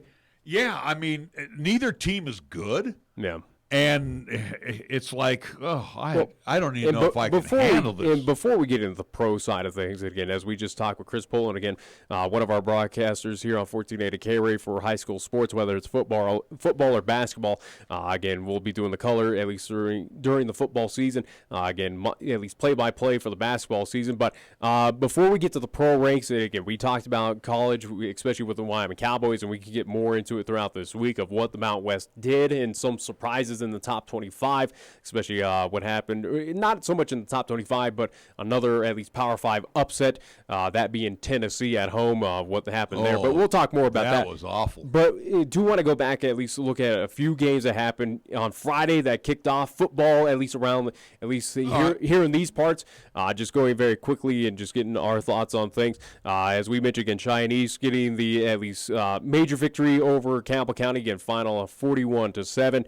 Looking up north, as we'll keep here in town, or at least with the local teams, looking at Casper Natrona playing host to the South High Fighting Bison. Final score, and this one, again, it should have been at least a different score. Natrona County, where we know that the Mustangs, they're not taking the foot off the pedal. Never. They managed to score one more touchdown at the waning seconds of the fourth quarter over the South High Fighting Bison, but a final of 68-12 in favor of Natrona County. So well out of hand out there. How about up in Thunder Basin as they played host? Yeah, but you're stop right there. At least for the Fighting Bison, they put 12 up on the Mustangs. Yeah, without a doubt. Again, at least some of those points came when second teamers were in for Natrona County. But again, it is, hey, you did put up points. You got at least some of the touchdowns. As we talked last year for South High, it was an issue of getting points on the board, or at least getting that first TD of that season. So they've already got over the schneid with that here in week 0. So again, looking at the small positives for Cheyenne South, Yes, they were able to get some points on the board, did not completely get blown out or shut out, but unfortunately it still was technically a running clock throughout that entire game. And it's ironic, too, because when we had Coach Gallus in here, and again, I feel the same way for Campbell County. Coach Gallus says, hey, the first 2 weeks are just brutal. Guess where they're at this week? Thunder Basin. And guess where Campbell County goes? They go to Natrona. Natrona. So, I mean, the two teams that have been mired, down near the bottom of the Class 4A standings, first 2 games out of the box, they get the big boys.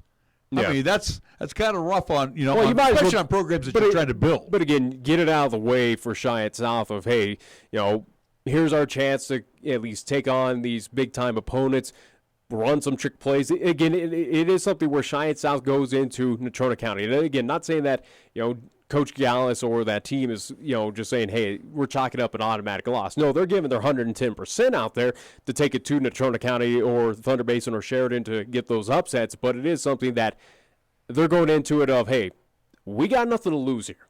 We're not expected to win. Let's do whatever, again, here's a trick play here on 4th down. Here's this to test out what our offensive capability is. Here's a little switch on defense to change things up on Natrona County. South has that opportunity, and it sounded like they did that at least past Friday up in Casper, Wyoming. But, again, 68-12, again, that final touchdown, waning seconds there in Casper. Understand it. Is it a little much? Yes, but also, too, again, does fall on the line of Cheyenne South of, hey, that defense does need to at least stop that ball at a point in time, even though I do believe that final touchdown for Natrona County was a pass play. So, again, kind of running up the score, so to speak. And, again, until somebody can beat those guys, they're going to do that.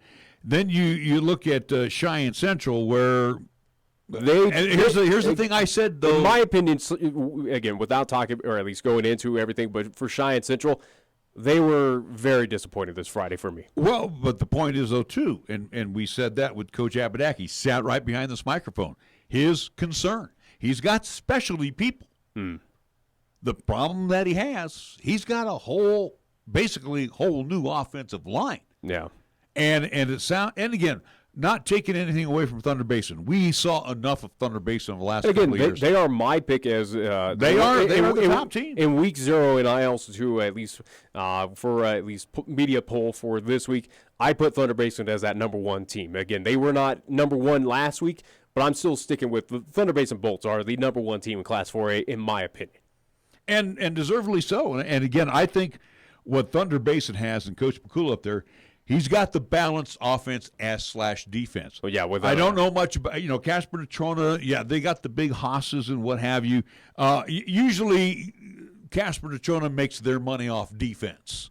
Well, again, if I have to compare 2 games, again, between South and Central this past Friday, what is more impressive of a victory of the opposing team? It's Thunder Basin over Casper, at least over Cheyenne Central. Again, nothing against Cheyenne South, but we know what Cheyenne South is. It is a program that has had issues since its inception to get wins on the board there for the football program. It is a young team. It is a developing team.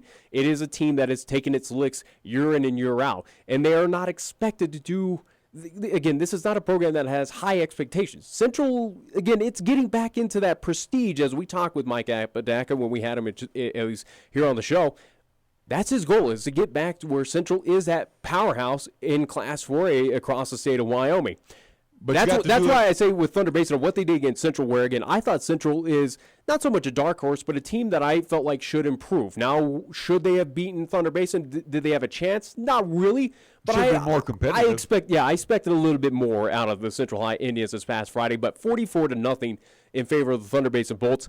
That win compared to the 68-12 over Cheyenne South for Natrona County, Thunder Basin, that, especially with the shutout, is much more impressive in my books of what the Bolts did at home. Yeah, and again, too, with Coach Pakula's team up there at Thunder Basin, and again, too, as I throw this back out, and I said this before, Coach Pakula came into a great situation because who knew that most of the seniors were going to bolt over to Thunder Basin? Who knew that, high schoolers would go for the new thing in Gillette, Wyoming? Go figure on that. So, they all bolted for the Bolts. And again, all he's had to do then with the underclassmen is work them into the system. Yeah. So, the sophomores already, now are seniors. Again, one of those sophomores was Hamilton at the time that he was starting for. Yeah. And matter of fact, he beat out the Wilkerson kid at that starting position. So here's the deal: is you look at the Bolts, they're going to be very tough to stop offensively. Defensively, you can penetrate through them, but you would need. I would like to see East actually. I like to see the East offense go up against that defense. Well, but their defense is going to have to stop their offense. And fortunate enough for Cheyenne East, they will take on Thunder Basin at home, get that opportunity to avenge the at least blowout loss that they came about last year that we had here on 1480 KRAE up in Gillette. So interested to see when those two powerhouses get after it at Oakey Blanchard Sports Complex. But outside of those two contests, two remaining for at least here in the Class 4A of what happened this past Friday, we'll go to the other powerhouse team at least at home up in Sheridan, where they normally win, and they continue to win up there, the Bronx. They defeated Rock Springs by a final of 23-7.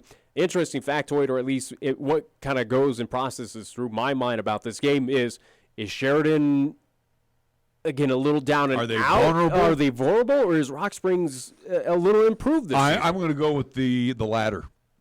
I think Rock Springs has been quietly improving their system. And Sheridan's a good team. And again, too, think about this long road trip that Rock Springs made to Sheridan. Yeah. And very few teams win at Homer Scott Field. Very few teams. Very, very it's a tough, little tough. ever win up there. But the thing with Sheridan, another one of those reload teams. And we're going to see Jeff Mowry's team come to town here on Friday evening. And I'm going to tell you right now, offensively, they're tough to stop. Again, I don't know how much they've lost on the defensive side, but Rock Springs showed some chinks in the armor. Yeah, without a doubt. Again, in my opinion, I put Central above Rock Springs in Class 4A of what, at least preseason, of what I thought the Indians could be about. Here it is coming up, at least our game of the week for Week 1. Again, happening this Friday, kickoff 6 o'clock there from Risky Field. But the Central I Indians, is it a team that could take advantage of possible Sheridan, at least, vulnerabilities? Again, reading into that game for Week 0 for Sheridan, that's why it brings up the question, is Rock Springs that good, or is Sheridan kind of trending a bit downwards? Again, they got the victory, without a doubt. They only allowed 7 points for Rock Springs, but it is something where you, in previous, or at least in years past, I would be expecting that Sheridan put up 40, 50 on a Rock Springs team, especially at home. This is not like Sheridan going down to Rock Springs to put up this. This is at home. I think you got to show more respect to Rock Springs. Rock Springs, I think without a doubt. Rock Springs gave East all they can handle, in addition to that injury to Graydon Buell last year in the Tigers' den. So this is a team that is up and coming. Rock Springs is kind of like about every third or fourth year you could expect a good Rock Springs team. This is probably that cycle year where I think they're going to be a top 5 team. I think they've proven so far, again, as we're early, we got plenty of high school football left here in the state of Wyoming, but Rock Springs now shows that, to me officially, they are a better team than what Cheyenne Central has kind of put out on the field. And again, we'll see what happens coming up in Week 1 of how things alter, but Rock Springs, it's a team that could meddle a bit in postseason, could at least stamp its mark in postseason, maybe get a round 1 upset. We'll see what happens. But, again, impressed of what they did this past, at least Friday, up in Sheridan against those Sheridan Bronx. And last game before we get to the break, rounding out Class 4A here in the state of Wyoming at Laramie, D-Ty Stadium, the Laramie Plainsmen sneak away with a close one. It was come from behind, at least attempt by the Kelly Walsh Trojans, but the Laramie Plainsmen do get their first victory of the season, 24-17 over Casper Kelly Walsh again there in Laramie. Again, Laramie had a large lead throughout that game. Casper Kelly Walsh in the fourth quarter, I do believe, nipped away at it, and had a shot at it, but Laramie found a way to shut the door and get the victory. And I expect Casper Kelly Walsh to be down a little bit this year, because Casper's under new head coach, and again, Kelly Walsh has a new coach. Laramie, with Clinton Reed again, he's I do believe second year again. He's relatively new with Laramie, but it is a team that they should be down as well too. They graduated some really good football players, but again, I'm looking at right now, if I sit here and classify it,